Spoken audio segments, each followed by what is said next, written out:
Bonjour à tous, c'est Séverine, bienvenue sur le Happy Aspie Talk. Aujourd'hui, on va parler d'un procès, ce qui m'est arrivé qu'une seule fois.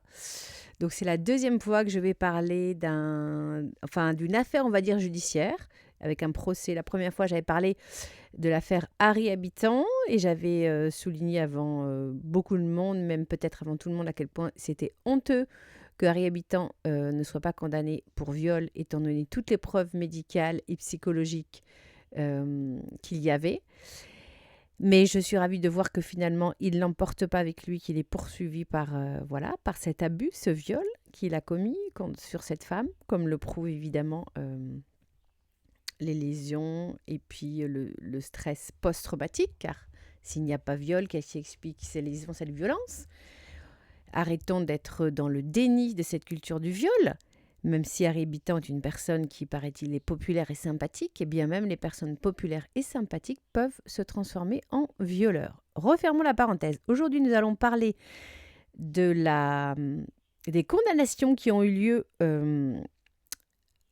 à l'issue du procès contre 10 prévenus qui étaient poursuivis par Brigitte Macron pour cyberharcèlement.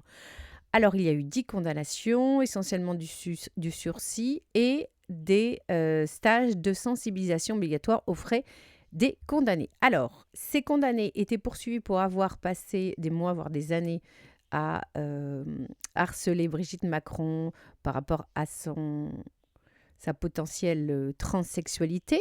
Donc là, moi, je suis tout à fait d'accord que ces personnes soient condamnées parce que je trouve ça absolument ignoble. Elle fait ce qu'elle veut de sa vie du moment qu'elle ne s'en prend à personne d'autre qu'elle-même. On est dans un pays où on a le droit de changer de sexe. Et donc, c'est qu'elle l'ait fait ou non, on s'en fiche complètement. Ça ne concerne pas la France, ça ne concerne pas les Français. Ceux qui passent leur temps à dire ce genre de choses ferait bien de s'atteler à une mission un petit peu plus noble. Par contre, moi, ce qui m'a posé problème, c'est que certaines personnes ont été condamnées pour avoir parlé de pédophilie en ce qui concerne Brigitte Macron. Alors, on va un petit peu expliquer les choses. Il ne s'agissait pas de dire que là, à l'heure actuelle, en 2026, Madame Macron était coupable de pédophilie. Il ne s'agissait pas de dire ça. Il s'agissait en fait de qualifier les relations de Brigitte quand elle a rencontré Emmanuel. Donc, elle avait 39 ans et lui, c'était son élève. Il en avait 15 ou 14 et il y a eu une séduction de la part de Brigitte. Il y a eu même une histoire d'amour puisqu'elle-même l'a dit dans les interviews qu'elle a vu un coup de cœur pour lui alors qu'elle était mariée.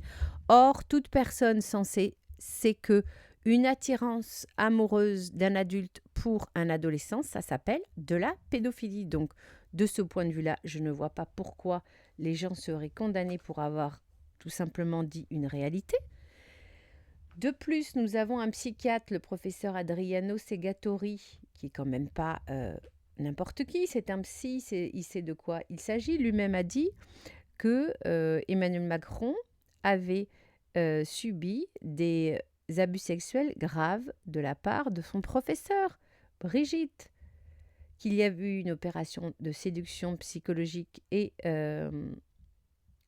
physique, qu'un tabou avait été dépassé, donc le tabou de la pédophilie, et des limites, puisqu'après, Emmanuel avait épousé celle qu'il avait séduite dans cet acte de pédophilie. Donc voilà, c'est quelque chose finalement qui est absolument pas normal. Après, voilà, qu'on se retrouve avec ce couple au sommet de l'État.